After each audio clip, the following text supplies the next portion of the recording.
আহ্বান জানাবো, আমরা এই 85% মানুষকে ইসলামী মূল্যবোধের ভিত্তিতে তৈরি করি এবং তাদের হক প্রতিষ্ঠা করি, যা 1886 সাল থেকে শুরু করে আজ পর্যন্ত পৃথিবীর কোনো জায়গায় শ্রমিকদের ন্যায্য মূল্য না দেওয়ার কারণে, বাংলাদেশে তারই ধারাবাহিকতায় ন্যায্য মূল্য না দেওয়ার কারণেই আজকে দেশের অনুন্নতি, আজকে দেশের অধঃপতন। তাই আমি আপনাদের কাছে উদাত্ত আহ্বান জানাবো, আমরা সবাই শ্রমিকের ন্যায্য অধিকার আদায়ের মধ্য দিয়ে এই দেশকে একটা কল্যাণ রাষ্ট্র হিসেবে গড়িয়ে তুলবো।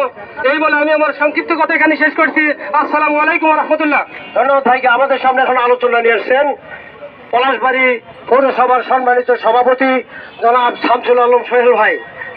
সোহেল ভাইকে সংক্ষিপ্ত বক্তব্য রাখার জন্য অনুরোধ করছি। ধন্যবাদ। আমাদের সামনে এখন আলোচনা নিয়ে এসছেন মৌলানা মোহাম্মদ ইয়াহিয়া ভাই, প্রধান উপদেষ্টা বাংলাদেশ শ্রমিক কল্যাণ ফেডারেশন পলাশবাড়ি পৌরসভা।